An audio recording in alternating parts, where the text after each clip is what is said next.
The Smart Cutter is a versatile kitchen tool that can be used for slicing and chopping a wide range of fruits, vegetables, cheeses and meats. Its unique design allows you to use it as a pair of scissors for precise cutting, and the sharp stainless steel blade ensures that your food is cut into uniform pieces.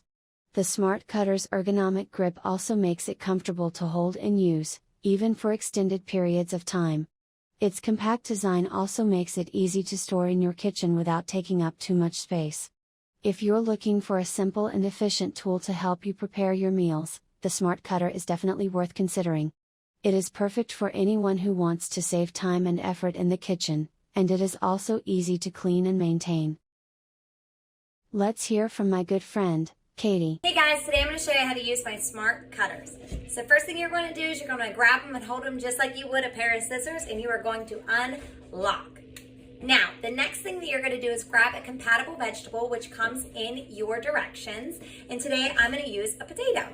Now the best part about this is you use them like a pair of scissors, and all you have to do is make sure that you insert your potato as close as you can to the base for optimal cutting, and pick the desired size that you want, and snip. Now my favorite thing too is how many potatoes I can cut in one sitting, and they're all the perfect shape. Now whenever you're done, you want to clean your Smart Cutters and you want to lock it for safety, especially if you have children. Thank you.